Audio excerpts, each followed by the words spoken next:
Magandang araw sa inyo mga banateros at eto na naman maghahatid tayo ng mainit na balita. Alam nyo po kasi meron po tayong nasagap na balita. Alam nyo po ba kung ano yun? Simpleng-simple lang oh. Alam mo nung may bumulong sa akin somewhere out there. Kasi daw meron daw bagong ano ngayon parang mission. Mission daw ang mga congressman. Ang buong house. Ang kanila daw mandato ngayon nagmeeting daw sila somewhere diyan sa may sa may Rojas. Nagmeeting daw sila diyan sa isang hotel. At ang kanila daw talagang mission ay pinaalala sa kanila na ang mission nila ay to destroy the Queen. Ako po, patay tayo diyan. Ano ibig sabihin ng to destroy the Queen? Kasi 'di ba meron sila, kung maaalala nyo, meron silang sinasabi na meron daw mission na kesyo save the Queen, may paganyan-ganyan sila. So tinumbasan daw nila yan ng destroy the Queen. Para kanino? Para sa kanilang Panginoon. Pambihira talaga. Iba talaga ang level ng katarantaduhan nito mga to. Kasi nga daw alam mo na, nakikita nila. Kasi nagko-congratulate daw sa kanila yung mga ilang pinuno dyan at sinasabing, congratulations. Medyo bumabagsak ang rating ni BP Sara Duterte. Tuloy-tuloy lang natin yan, Kahit hindi na deliberation ng budget, pag-usapan pa rin natin hanggang ngayon ang budget. Hindi, pansinin ninyo tapos na po ang deliberation ng budget sa Kamara. Nasa Senado na nga Tapos 'di ba? Halos matapos na Talagang patapos na ho. Pero ang Kamara hindi pa po tumitigil. Hindi pa po sila tumitigil sa kapupuna dito sa confidential funds, sa DepEd, na dating pinamunuan ni BP Sara Duterte, yung confidential funds na kailan pa po? 2 years ago. Yung unang mga taon pa lamang ni BP Sara Duterte, yan pa po yung sinasabi nilang confidential funds. Wala na po yan. Hindi na ho yan na supposedly deliberation ng funds ngayong taon na ito. Wala naman na pong confidential funds. At isa pa, eto magtataka kayo. Hindi lang naman po ang opisina ni Vice President Sara Duterte ang may confidential funds. Okay? Marami pa pong iba pong departamento ang may confidential funds. As a matter of fact, even some LGUs may confidential funds. Napakarami pa pong iba. Ang tanong, bakit sinisingle out lang ang opisina ni BP Sara Duterte at ito po ay sinisilip? Nakasulat na nga po, confidential. Ibig sabihin po, yan po ay sikreto. And yet, kung talagang sila po ay sincere na malaman kung ano nangyari sa confidential funds, di sana ginawa yan sa executive session. Diba? Kasi ang importante lang naman, malaman nila. Bakit nila ginagawa yan sa pampublikong hearing? Ibig sabihin po, ang kanilang gustong mangyari ay lumabas sa publiko. Bakit kanyo? Dahil ang kanila nga pong misyon destroy the Queen. Ang baho talaga. Ganyan po talaga katarantado itong mga ilan nating mga congressman. Kaya nga ngayon, ibubuking pa po natin. Ayaw pa po, hindi pa po sila makapag-move on dyan sa issue ng confidential funds. Mantakin mo, simula pa lang ng pamumuno ni Marcos, yan na ang pinag-uusapan nila, yung confidential funds. Sana nga, kung lahat, alam niyo yun, lahat po sana ng departamento ng gobyerno, yan ang pinag-uusapan. 'Di ba? Bakit yung opisina lamang ni Vice President Sara Duterte? Bakit hindi yung iba pang mga opisina na may confidential funds? Kasi nga po, ang makakalaban ng kanilang amo ay walang iba kundi si VP Sara Duterte. Ang budget ng Pilipinas ay Ano? hawak lang ng dalawang tao. Aba? Hawak lang siya ni Congressman Zaldico at ni Congressman Martin Romualdez. Ay! Kaya naman pala. Kaya naman pala. Oh, ang ibig lamang pong sabihin nun mga kababayan, alam na po natin yun. Alam naman po natin na ang namumuno niyaan ng Kamara, ang Panginoon nitong Quadcom ay walang iba kung hindi po etong si namumuno ng budget na si Romualdez. 'Di ba? Kaya nga alam mo, matindi talaga ito. Kita niyo ito, may bago na naman silang pautot. Meron silang alok na 1 milyon. Naku. 1 milyon para sa Destroy the Queen. Ito ha, panoorin natin. Totoong tao nga ba si Mary Grace Piatos? Yan ang gustong malaman ng mga kongresista kaugnay sa misteryosong pangalan na yan na konektado umano sa ginastang confidential funds ni Vice President Sara Duterte. Nako. Nasa frontline. Mantakin mo ha. Wala nang pinag-uusapang deliberation ng budget. Tapos na. At the same time, kung meron mang pag-usapan, hindi naman kasali yan. Wala namang confidential funds. Ibig sabihin, ito po ay noong mga unang taon pa po ni VP Sara Duterte. Pero hanggang ngayon, yan pa rin ang pinag-uusapan. Tanong, is this in aid of legislation? Hindi din. Wala pong in aid of legislation dyan. Wala pong in aid of legislation dyan. Talagang wala lang, trip lang namin. Bakit ba? Walang pakialaman, ganun. Ha? Kasi nga, meron kaming mission, destroy the Queen. Tuloy natin, ha? Balitang yan si Marian Enriquez. Walang balak tantanan ng mga kongresista ang paghahanap sa isa sa mga umunoy nakatanggap ng confidential funds ng opisina ni Vice President Sara Duterte na si Mary Grace Piatos. Bukod sa 1 milyong pisong pabuya sa makapagtuturo sa kanya, makikipag-ugnayan na rin daw ang House Committee on Good Government sa Philippine Statistics Authority o PSA. Ito ay para i-verify kung meron talagang nakarehistro sa kanila na Mary Grace Piatos ang pangalan. Tinitingnan pa namin yung ibang mga pangalan. Baka mamaya meron pang mga binabanggit ninyo. So at least isang pasadahan na lang. Daan-daang resibo na ginamit pang liquidate ng OVP sa confidential funds noong 2022 at 2023. Alam mo, bagay talaga ang tawag ni Yorme dito. Na Chihuahua. Hindi, si Yorme po tumawag nun, di po ako ha. Kasi para ho siyang attack dog na lumalabas ngayon ni Tambi, di ba?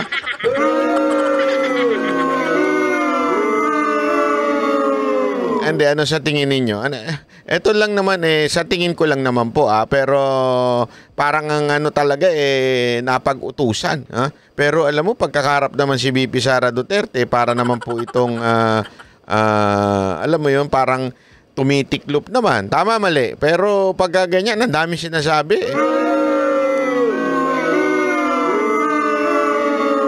Kasi nga po, mga kababayan, alam mo na, in aid of, ano po ba yan? In aid of, alam na natin yun, re-election. Walang iba.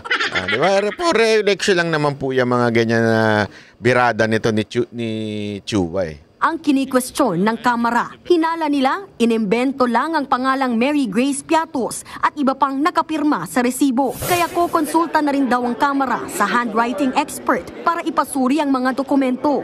Yung stroke kung paano pinirmahan ito, isa lang. Tapos pati po yung ballpen na ginamit, isang tinta. Kinukonsider na rin po namin yung mga penmanship para ma-submit sa mga... Kung sakasakaling iisa, kasi una-una, ang bintang nung iba, hindi daw totoong tao to. Invento nga daw yung pangalang,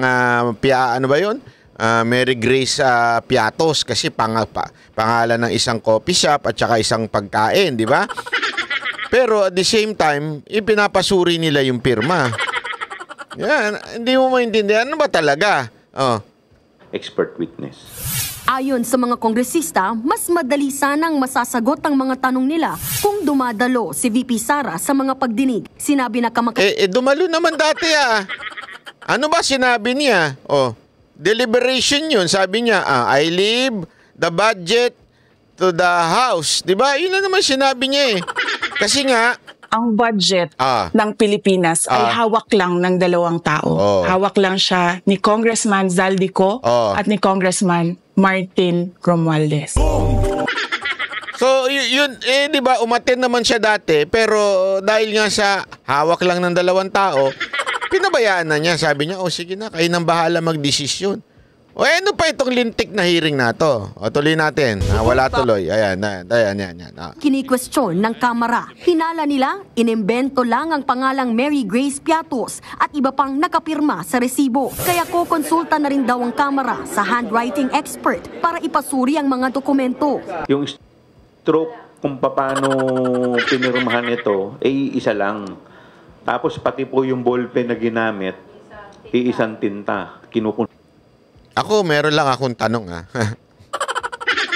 Meron lamang po akong tanong sa inyong mga taga Maynila. Di ba representante nyo ho ito? Tama, mali. Representante nyo ho ito si Chua eh. Bakit ba ang kanyang pinagkakaabalahan ay ang Vice President? Don't tell me wala po tayong problema dyan sa Maynila. Napakaraming po nating problema dyan. Yan na nga ho ang sabi nga nila, pinakadelikadong lugar. Di ba? Yan ho ang city na pinakadelikado daw ngayon, Maynila. Ano ba? Bakit? Trabaho ba ng isang congressman, Banat Bay, ang gawing safety ang isang lugar? Hindi ho. Pero at least, kaya nga ho kayo may representante. That is their description. You are representing the district na alam naman natin ngayon medyo bumagsak ko ang Maynila. Di sana ang mga ginagawa mo, kinabibisihan mo ay yung gumawa ka ng batas para sa makakatulong sa Maynila, gumawa ka ng mga proyekto na matutulungan ng iyong distrito, gumawa ka ng bagay na makakatulong doon sa nire-representa mo. Ano ginagawa mo? Hindi ano ginagawa mo, Chua?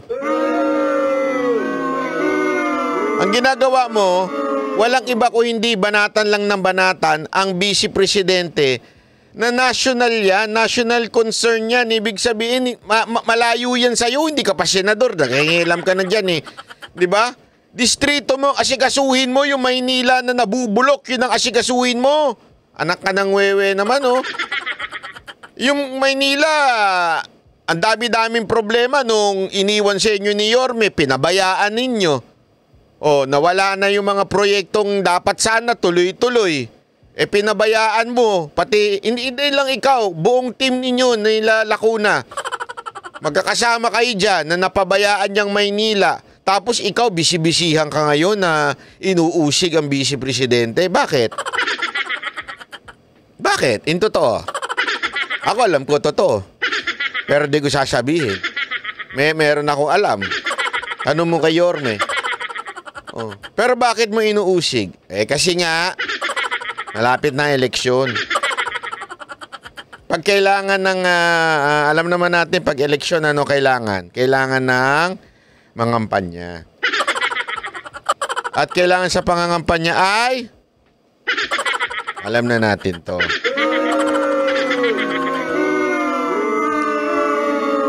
Kailangan mo ba ng suporta mula sa iyong amo?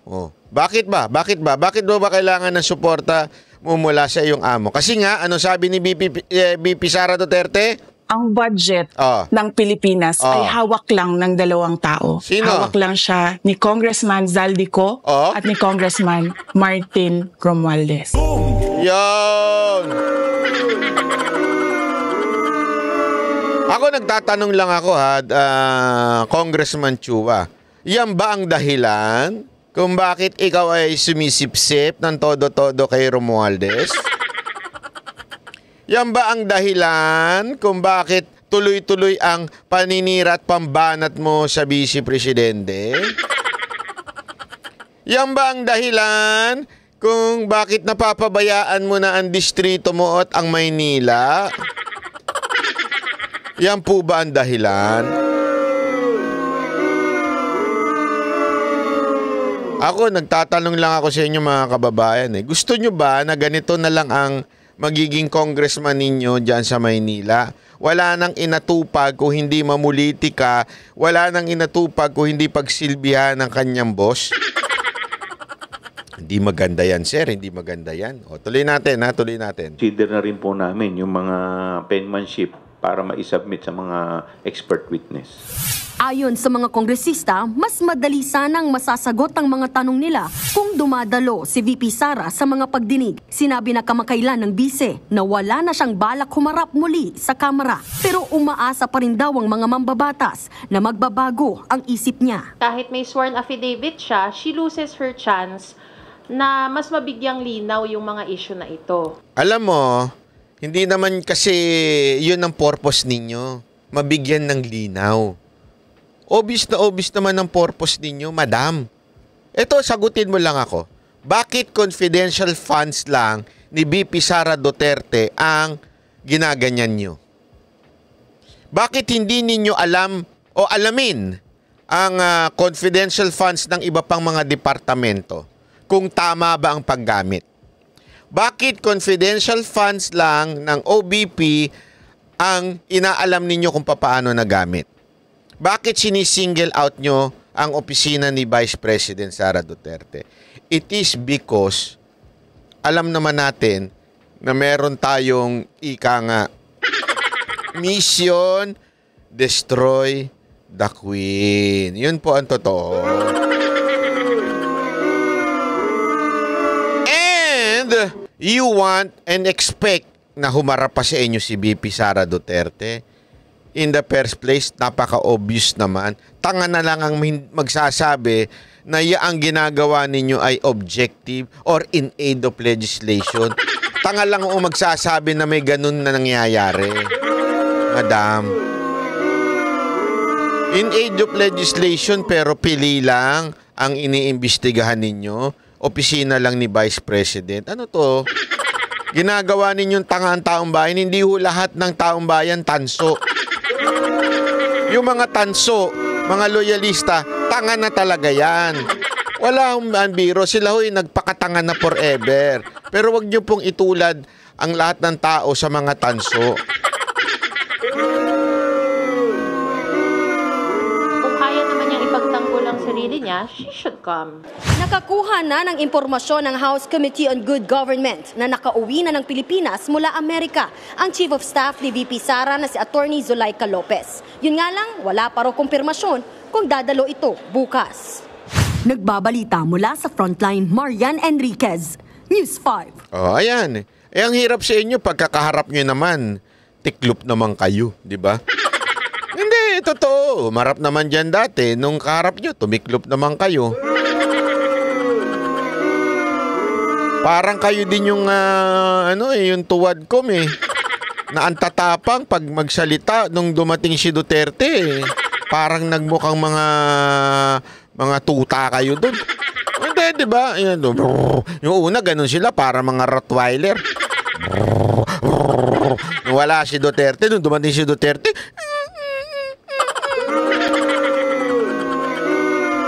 di ba? Nako. Ito pa. Papakita ko pa sa inyo ito, ha. Kasi nga, dahil nga sa ang nangyari, dahil sa kagaguhan ng Kamara na tinapyasan ang budget ni VP Sara Duterte, ayan, marami ho ang nawalan ng trabaho. Ngayon, sinisisi pa nila si VP Sara Duterte. Iginiit ng ilang kongresista na walang ibang dapat sisihin kundi si Vice President Sara Duterte kung bakit malalagay sa alanganin ng trabaho ng nasa 200 empleyado ng Office of the Vice President. Sa gitna ito ng posibleng 1 bilyong pisong tapyas sa budget ng OVP na inaprubahan na ng Kamara. Sabi ni VP Sara, baka mawalan ng trabaho ang nasa 200 empleyado sa kanilang satellite offices kung matutuloy ito. Giit ng mga kongresista, responsibilidad ng bise na depensahan ang budget na hinihingi ng isang opisina. depensa ng budget? Paano dedepensa ng budget? Ginipit nyo na nga. Inipit nyo na nga yung budget at talagang tinanggalan nyo na ng confidential funds. Lahat ginawa nyo na para mapila yung ang opisina ni VP Sara Duterte. Tapos sasabihin nyo ngayon, dapat depensahan niya. Nakalimutan nyo ho ba na ano? Ito lang ho yun eh. Ang budget ng Pilipinas ay hawak lang ng dalawang tao. Hawak lang siya ni Congressman Zaldico at ni Congressman Martin Romualdez.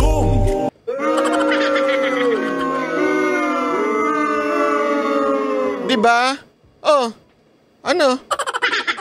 Sasabihin nyo ngayon kasalanan ni VP Sara Duterte. Kayo ang nagdi-decide, tas kasalanan ni VP Sara Duterte. Huwag na tayo maglokohan nung unang panahon. Basta Office of the Vice President, even if opposition, binibigyan ng kortesiya yan. Yan nga yung dinidiin ni Marcoleta eh. Lahat to, even noon. Even the time wherein pinakamadaldal, pinakasira ang ulo. Ay, nasira ulo. No? Sorry. Na pinaka buang. Sorry. Pinaka-critic na Office of the Vice President noong panahon ni Pangulong Duterte. Di ba? Meron bang inutos ang Speaker of the House noon? O meron bang inutos ang Senate President noon? Meron bang inutos si Pangulong Duterte noon? Gipitin niyo yan ha. Bagsak niyo yung budget niyan. Ibaba niyo yung budget niyan kasi tinatarantado ako lagi. Kinikriticize ako lagi. Si VP Sara Duterte, hindi nga siya nagsasalita labang kay Marcos. Pero ano ginawa ninyo? Ibinagsak nyo yung budget. Yung tinatawag na tradisyon na binibigyan ng kertesiya ang Office of the Vice President at pinapasa kaagad ang budget. Ano ginawa nyo ngayon? Hindi lang sa binubusisi ninyo ng todo-todo, pinag-iinitan nyo pa at talaga nga namang hindi pa kayo makapag-move on sa tapos ng budget. Tapos na po yan yung confidential funds na yan. Matagal na po yan Noong nakaraan taon na pa yan Hindi na yan ang pinag-uusapan ngayon dahil ngayon wala namang budget na confidential funds Oy, bakit yan pa rin ang bukang bibig ninyo? Alam mo kung bakit? Alam natin. Alam nyo kung bakit mga kababayan. Ang budget ng Pilipinas ay hawak lang ng dalawang tao. Hawak lang siya ni Congressman Zaldico at ni Congressman Martin Romualdez.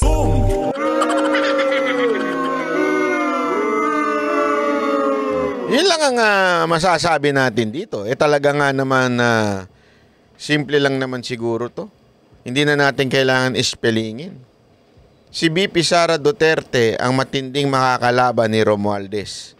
Na alam naman natin na grabe ho ang ambisyon, napaka-ambisyoso na maging presidente ng Pilipinas. Wala ho talagang amor Nagsubok magpakamasa, ano nangyari? Hindi, di ba? Totoo, aminin na po natin Ang dami na ho niyang, kinuhang mga vlogger dyan. May gago pa. Totoo, di ba? Tapos umangat ba yung kanyang ratings? Hindi, nasayang lang yung pagkuha niya sa mga vlogger na gago. Kasi kukuha lang naman din siya ng vlogger, yung gago pa. Tama, mali. Hindi lang kasi gago po yun Mahina pa utak nun. Walang alam sa politika, nakikisawsaw.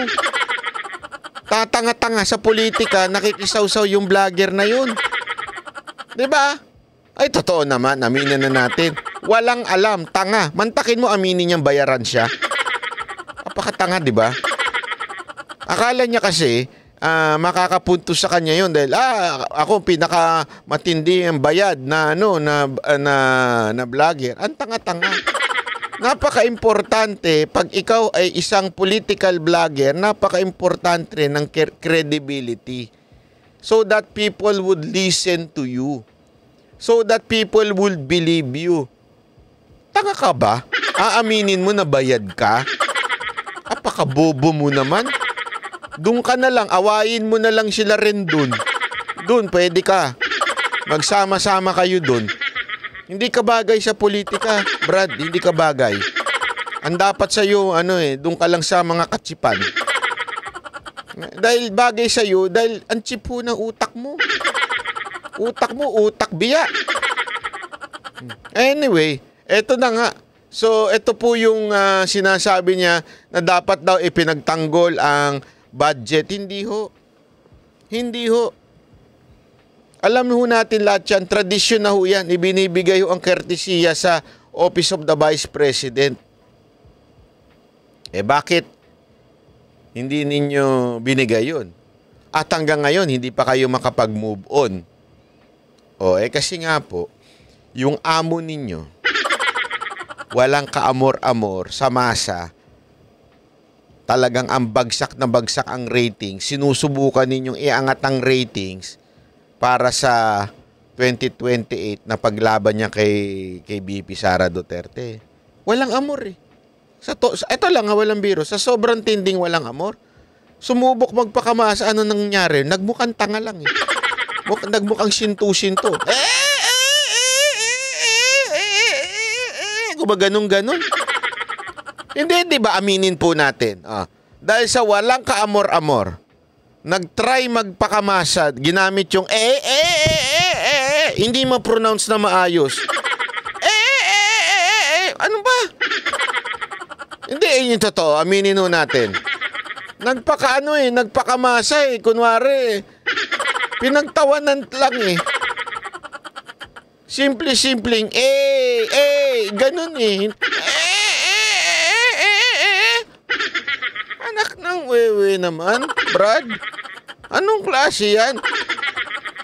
Kaya, alam mo, no wonder. Ang init ng ulo nun. Nagre-reflect yun sa mga bata niya. Bata niya sila Paduano. Bata niyang si Abante. Bata niyang mga Makatae Black. Na ang init-init ng ulo. Paragi na lang mainit. Kasi nga, ang baba ng ratings. Mantakin mo araw-araw ng sinisiraan si BP Sara Duterte. May mission destroy the queen na. And yet, hindi naman umaangat yung ratings niya. Kung ako talaga, iinit ang ulo ko dun eh.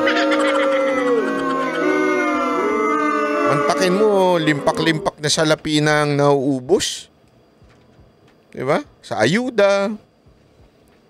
Kung saan-saan, sabi nga ni Pulong Duterte, pati daw sa pag-attend ng hearing, may nangyayaring bigayan, di umano.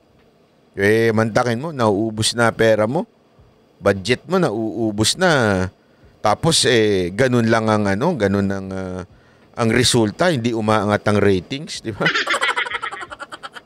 Talagang nakakainit ng ulo yun. Hindi, totoo po. Naghahabol eh. Naghahabol na talaga kasi, mantakin mo, hanggang ngayon. Ito, isipin nyo na ito mga kababayan. Sobra nilang idinidiin si BP Sara Duterte. Sobrang nilang idinidiin si Pangulong Duterte para masira talaga ang mga Duterte. Pinag-iinitan, sinisiraan si Senator Bongo, sinisiraan si Senator Bato. Pero ano nangyari? Lumalabas yung katotohanan. Bumebuelta ho sa kanila ang lahat ng kanilang paninira. Out of the blue, tinan mo may umamin na tinuturuan silang magsalita laban sa mga Duterte. Pinipilit basahin ng script. Di ba ang laking kahihiyan po nun? Hindi, isipin nyo na mabuti yun. Ang laking kahihiyan po nun. Nasabihin nung isang kernel, sandali, tinuturuan nyo lang akong magsalita laban sa Eto, pinapabasa nyo lang sa akin to para lang masira ang mga Duterte. Hindi ba malaking kahihiyan yun? Doon pa lang, malalaman mo na totoo talaga yung mission destroy the queen. Di ba? Ay, nako. Beses namin, ilang beses siyang inimbitahan, hindi siya umattend, hindi siya pumunta para i-justify yung kanyang budget. In the first place, kung ginastify niya yung budget niya at inayos niya yung paggamit ng pondo ng pamahalaan, walang mawawala ng trabaho. Bukas magpapatuloy ang pagdinig ng Kamara tungkol sa umano'y maanumalyang paggamit ng confidential funds ng OVP. Makita mo? Anong petsa na? Bumagyo na at lahat. Bumaha na at lahat. Ang daming problema ng bayan natin. Kaliwat kanan ng krimen, kaliwat kanan ng gutom na inaabot ng mga Pilipino. Kayo, hindi makapag-move on sa confidential funds na yan. Nasana nga yan maapektuhan pa ang darating na budget itong taon na to. Wala na po yan. Mantakin mo. Ang tagal na po niyan. Wala nang kinaugnayan yan sa future. Wala na ho. Wala nang kinaugnayan yan. And yet, yan pa rin ang pinag-uusapan ninyo. Anong tawag nyo dyan? Yan ba yung narinig kong balita na destroy the Queen? Nako. Ang baduy nyo, ha? Ang baduy nyo. At ng Department of Education. Kasama raw sa pag-uusapan ang pagkakakilanlan ng isang Mary Grace Piatos na isa raw sa mga nakatatanggap ng confidential funds ng OVP noong 2022. Nag-ambagan na rin ang mga mambabatas para sa 1 milyong pabuya para matunton si Mary Grace Piatos. Kaya nyo pala mag-ambagan ng 1 milyon? Bakit di na lang kayo nag-ambag ng 1 milyon para tumulong sa mga kababayan nating nasa lanta? Mantakin mo, kaya nilang maglabas ng pera ganun-ganun lang, ha? Na 1 milyon, ha? Kesyo may ambagan-ambagan pa sila nagaganap. Bakit di na lang nila gawin nyo, mag-ambag sila ng tigi 1 milyon para tulungan yung mga kababayan nating nasa lanta ng bagyo? Ang dami yung namatay, ha? May narinig ako dyan kanina. Nagpunta lahat, kasi daw nagkaroon daw ng evacuation, nagpunta sa isang church or worship site. Nagkaroon ng landslide, namatay daw yung mga nagpunta doon. Bakit di nyo na lang itulong yan? Kesa sa umaasa kayo sa national government, bakit di nyo na lang gamitin yan? Bakit ang pinagbibisihan ninyo itong siraan lamang si Vice President Sara Duterte? Alam ko na kung bakit. Kasi meron kayong misyon. Mission to destroy the Queen. Yun ang katotohanan dyan, eh. Halatang halata naman kayo masyado. Masyado yung pinapahalata na kayo ay napag-uutusan. Di umano, allegedly, ha? Kaya nga, alam nyo, darating panahon, sisingilin kayo ng taong bayan. Ako, sigurado ako dyan. May karma yan, eh. Ika nga, Hindi man ako naniniwala sa salitang karma, pero may balik yan, ika nga. Sisingilin kayo ng taong bayan sa ginagawa ninyong kagaguhan. Sisingilin kayo ng taong bayan sa ginagawa ninyong kalapastangan. Ha? Dahil nga po, akala ninyo, okay lang, everything is okay. Hindi ho ganun ang usapin ho dito. Sana ho, matauhan na po kayo. Sana ho, matauhan na kayo na ginagamit nyo na yung resources. Kasi bawat hearing, gastos yan. Ginagamit nyo na yung resources na sana ay ginagamit lang para matulungan po ang ating mga kababayan. Instead na ganun ang ginagawa ninyo, wala. Hindi kayo makapag-move on dito kay BP Sara Duterte at talagang pilit ninyo sinisira. Alam mo, darating yan. Darating yung mga panahon na magtatanim na sila ng kung ano-ano. Baka nga mamaya yung Mary Grace Piatos na yan eh. Baka mga manggaling pa nga sa kanila yan eh. Kung sino man yan na umamin na, ako si Mary Grace Piatos, ako nakatanggap ng, ako, expect ko na yan. Ini-expect ko na yan. Na merong lalabas kayo mga kababayan sa tingin ninyo. May mangyayaring ganyan. May lalabas. Tapos sasabihin niya, ako si Mary Grace Piatos. Ako nakatanggap ng confidential fund. Million. Yun yang mga ilang opisyal dyan na kesyo umamin daw na nabigyan sila ng pera ni VP Sara Duterte. Halatang halata. Hindi halatang halata. Halatang halata na ay mga sumusunod laang sa script. Halata po. Tapos eto na naman kayo, may bago na naman kayong pautot. Kesyo nag-alok pa kayo ng 1 milyon. Baduy nyo. Ang baduy nyo talaga. Kaya sana mga kababayan, maging matalino po tayo sa susunod na eleksyon. Lalong-lalo na sa mga congressman. Etong mga congressman na ito, na sana ang kanilang job description ay representante ng inyong lugar at sana ang kanyang tinatrabaho ay gumawa ng batas o magpahiring doon sa mga makakaapekto sana sa inyong mga lugar. Matutulungan sana kayo. 'Di ba? Kaya nyo nga binoto yan eh. Kaya nyo nga binoto yung ilang mga party list na yan. Kasi may mga advokasya yan na para sana, katulad ng lintik na one rider party list na yan.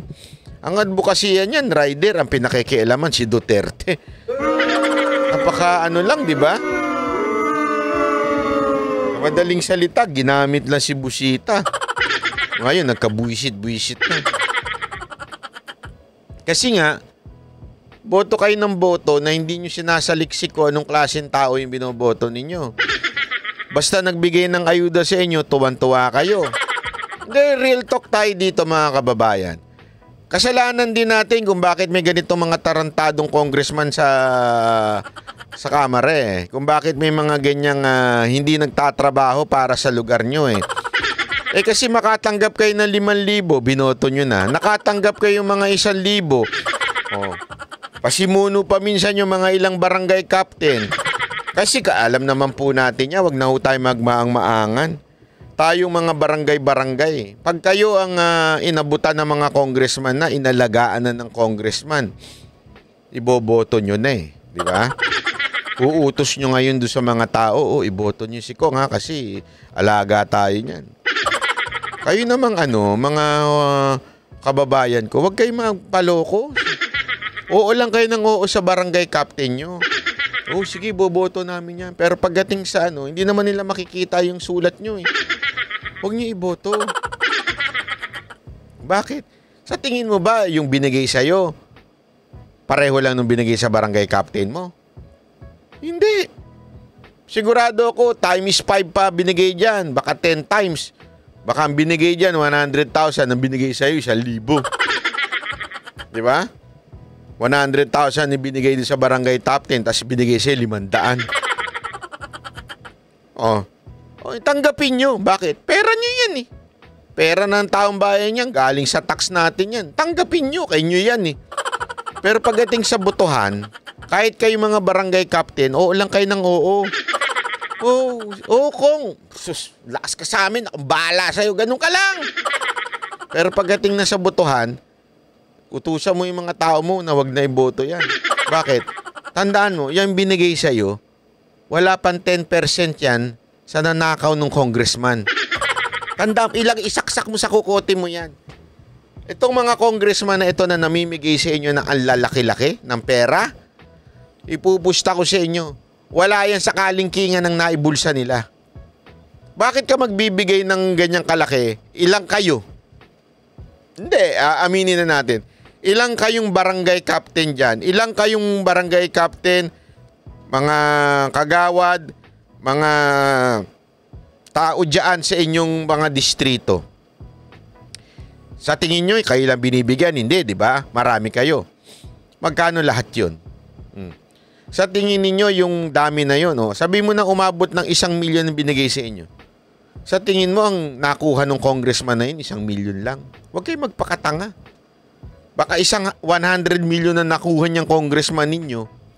Tapos, kayo, tatanggap ng 1 milyon, tuwan-tuwa na kayo. Tapos ibibigay nyo, paghahati-hatian nyo sa lahat ng distrito, ganyan-ganyan. Tapos, biglang makakarating lang sa tao, 1,000. Pamantalang yung congressman ninyo, tuwan-tuwa sa 100 milyon. O tapos mabigyan lang kayo ng kapiraso, boboto nyo uli. Makakatanggap na naman siya ng 100 million. Eh di anong tinong tanga doon? Eh di kayo. Ginawa kayong negosyo nung congressman ninyo. Anong ibig ko lang sabihin? Simple lang mga kababayan. Hindi magbibigay yan kung hindi yan nakatanggap. Tandaan, isaksak nyo sa mga kukote nyo yan. Hindi yan magbibigay ng ganyang kalaki kung hindi malaki ang natanggap niyan. Malaki natanggap niyan. Kaya nga, alam mo, kaya sa politika, mga kababayan, usong-uso baliktaran. Kung nasaan ang pera, nandun sila. Kaya walang prinsipyo yung mga animal na yan eh. Ang prinsipyo niyan, pera. Kung asan yung pera, kung sino yung nakaupong leader, sisip-sipan nila. Wala nang prinsipyo dyan. Sisip-sip lang sila na sisip-sip. Tapos kayo, di tuwan-tuwa naman kayo kasi nakakatanggap din kayo. O hindi nyo alam, ang tindi pala ng binubulsa ng mga congressman ninyo. Kaya nga, ang akin, maging mautak kayo. Tanggapin nyo. Umuo lang kayo na umuo. Sabihin nyo, sige kong, kami bahala sa iyo. Pero pagdating ng eleksyon, doon talaga sa taong naninilbihan sa inyo at talagang hindi naninilbihan through bigayan ng ayuda. That's not service. That's not the description of a congressman, magbigay ng ayuda. Hindi. Ang tunay na nagbibigay sa inyo ng tulong, trabaho, nagbibigay sa inyo ng tamang batas, tamang pagtulong, hindi yung namimigay lang ng pera, lalong-lalo na pagdating ng kampanya. Eh pag kayo ganun, kasalanan nyo rin kung bakit ganito bayan natin.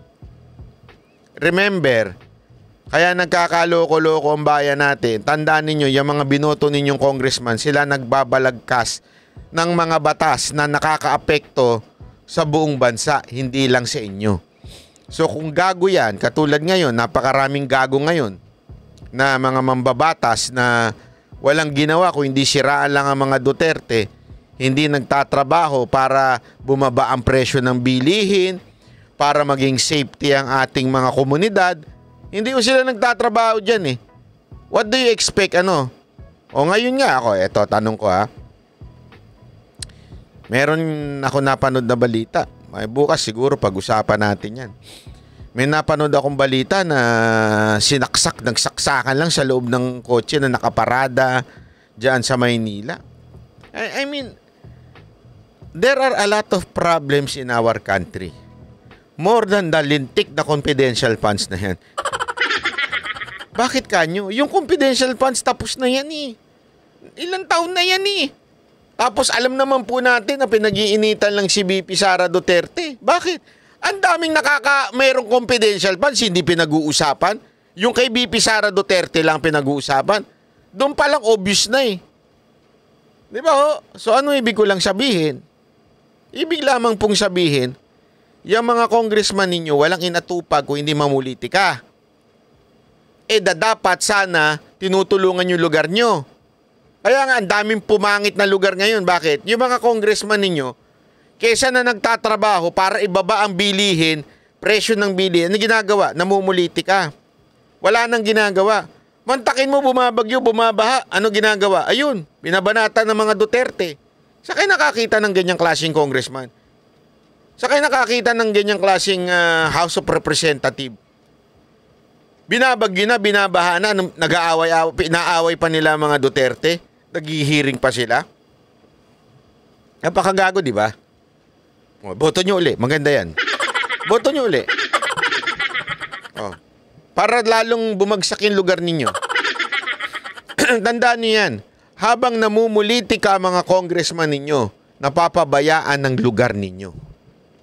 Isaksak nyo sa kokote nyo yan. Kasi wala nang ginawa yan kung hindi mag-meeting, kung paano sisiraan ng mga Duterte,